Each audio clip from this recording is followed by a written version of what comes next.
West Indies के साहिल से कई किलोमीटर दूर समंदर के बॉटम में अकूबा सी डाइवर्स को कुछ ऐसे स्टैचूज मिले जिनको देखकर हर कोई हैरान रह गया। साकिब टीवी की वीडियोस में एक बार फिर से खुशामदीद। नाजरीन, जैसा कि हम जानते हैं कि दुनिया का 71% हिस्सा पानी है जिसको अभी तक हमने 5% भी एक्सप्लोर नहीं किया।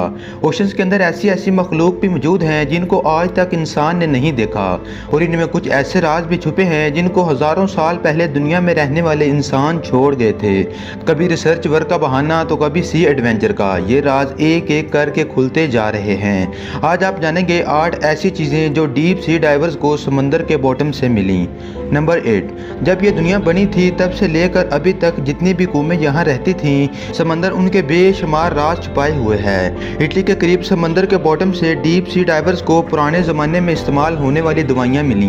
देखने में ये टैबलेट आज के दौर की दवाइयों से काफ़ी अलग दिखती हैं, लेकिन अब मालूम करना था कि इनके अंदर कौन कौन से केमिकल्स मौजूद हैं और ये किस मर्ज की दवा है। लेबॉरेटरी टेस्टिंग से मालूम पड़ा कि ये दवाई कम से कम भी 2000 साल पहले बनाई गई थी, लेकिन इसके अंदर जो इंग्रेडिएंट इस्तेमाल किए गए थे वो जानकर तो और भी ज़्यादा हैरत हुई, क्योंकि इसमें starch, pine resin, bee wax, animals और प्लांट फैट्स के साथ साथ ओलिव ऑयल भी मौजूद था। साइंसदानों के मुताबिक ये दवाई आंखों की बीमारी के इलाज के लिए इस्तेमाल की जाती होगी।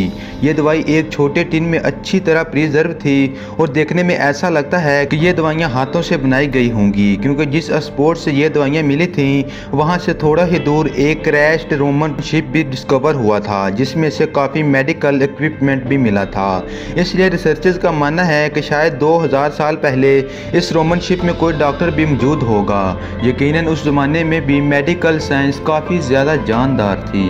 नंबर 7, यह बात है 8 जून सन 1708 की, जब एक शिप जिसका नाम सैन होजे था वो समंदर में डूब गया। इस स्पेनिश शिप में 600 लोग सवार थे और इसमें सैकड़ों किलो सल्फर, गोल्ड और एंटीक ट्रेजर भी था। स्पेनिश और ब्रिटिश की जंग के दौरान इस शिप के डूबने की लोकेशन किसी को भी पता नहीं चली। रिसर्चर्स के मुताबिक इस शिप पर जो खजाना था उसकी प्राइस 17 अरब डॉलर से भी ज़्यादा थी। सदियों तक ये शिप किसी को नहीं मिला, लेकिन 2015 में कोलंबियन अंडर वाटर ऑपरेशन के दौरान इन्होंने ये शिप खोज लिया। एक्सपर्ट्स के मुताबिक ये दुनिया के सबसे वैल्यूएबल ट्रेजर्स में से एक है, लेकिन प्रॉब्लम यह है कि ये शिप अभी तक समंदर के नीचे है और इसे अभी तक बाहर नहीं निकाला गया। उसकी वजह यह है कि स्पेनिश गवर्नमेंट का ये दावा है कि ये शिप इनकी मलकियत है, जबकि कोलंबियन गवर्नमेंट इसे स्टेट प्रॉपर्टी बनाना चाहती है, क्योंकि ये कोलंबिया के एरिया से मिला है। ये तनाज़ा अभी तक जारी है और जो केस जीतेगा ये सारे का सारा खजाना उसी का हो जाएगा।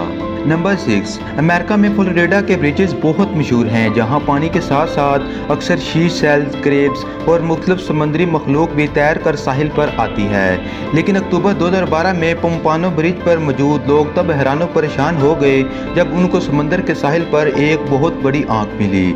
जिस आँख का साइज इंसान के दोनों हाथों के बराबर हो वो देखने में वाकई किसी बहुत बड़े समंदरी मॉन्स्टर की लगेगी। इस आई बॉल की फोटो सोशल मीडिया पर आग की तरह वायरल हो गई। चंद लोगों का ख्याल था कि जिस मॉन्स्टर की आंख तैर कर साहिल पर आ सकती है वो ज़रूर कहीं साहिल के आसपास ही भटक रहा होगा।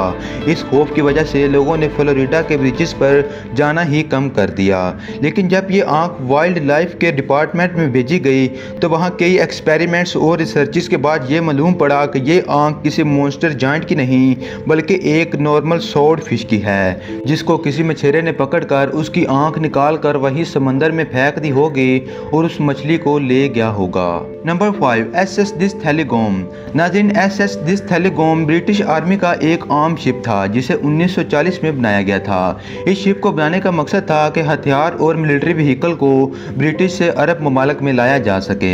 1941 में जब ये जहाज़ मिस्र की तरफ रवाना हुआ तो ये मिस्र के करीबी रास मोहम्मद नामी एरिया में डूब गया था और 10 साल तक इस शिप का कुछ भी पता नहीं चल सका था।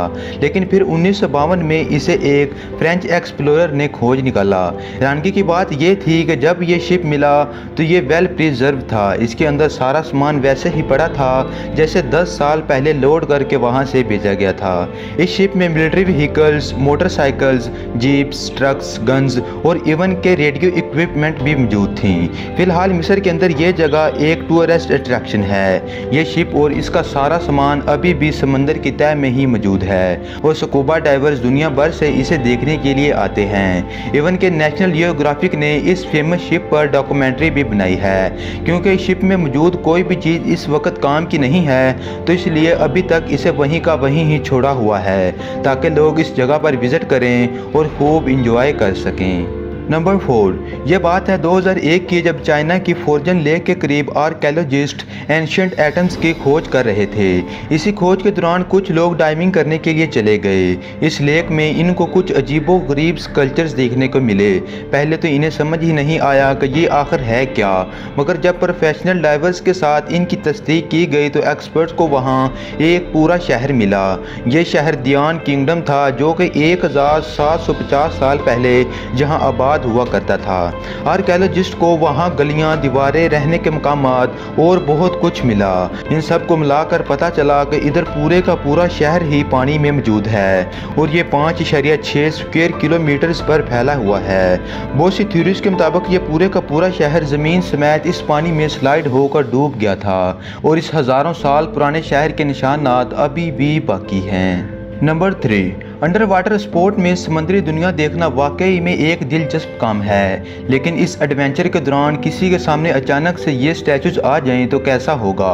वेस्ट इंडीज़ के साहिल से कई किलोमीटर दूर इस मुकाम पर समंदर के बॉटम पर मौजूद ये है अंडर वाटर स्कल्पचर पार्क। 2006 में लॉन्च करने वाले इस पार्क के पीछे एक ब्रिटिश आर्टिस्ट का हाथ है, लेकिन इस स्कल्पचर पार्क के बनाने के पीछे जो मकसद है वो इस पार्क से भी ज़्यादा दिलचस्प है। बाज़ औक़ात समंदर में छोटी मोटी चट्टानें मौजूद होती हैं जिनके अंदर छोटी मछलियां अपने आप को महफूज समझती हैं, लेकिन जिस जगह ये चट्टानें मौजूद नहीं होती वहां जाने से छोटी मछलियां अवॉइड करती हैं। 800 स्क्वायर किलोमीटर पर फैले इस पार्क को बनाने का मेन मकसद छोटी मछलियों को शेल्टर प्रोवाइड करना था।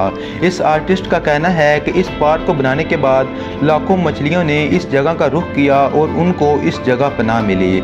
इस पार्क में 100 से ज़्यादा मुख्तलिफ किस्म के स्टैचूज मौजूद हैं जो दिखने में बहुत ही अनोखे और हैरत अंगेज लगते हैं।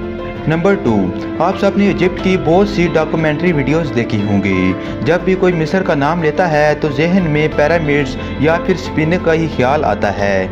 ये तमाम huge handmade genius engineering marvel सच में तारीफ के लायक हैं। वैसे तो इसकी इमेज देखते ही मिस्र का ख्याल आ जाता है, लेकिन बहामस में डाइवर्स को समंदर के अंदर भी एक स्मॉल स्फिंक्स मिला। आपको बताते चलें कि जिस जगह बहामस में ये स्फिंक्स मिला वो जगह मिस्र से 10,000 किलोमीटर दूरी पर है।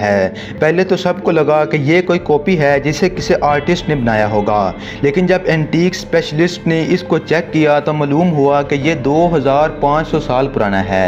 आर्कियोलॉजिस्ट का ये भी कहना है कि ये सेम उसी मटेरियल से बना हुआ है जिससे अहराम मिस्र बने हैं और इस ऑब्जेक्ट का वजन 1.5 टन है। अब हैरानगी की बात यह है कि ये स्फिंक्स बहामस के समंदर में आया तो आया कैसे।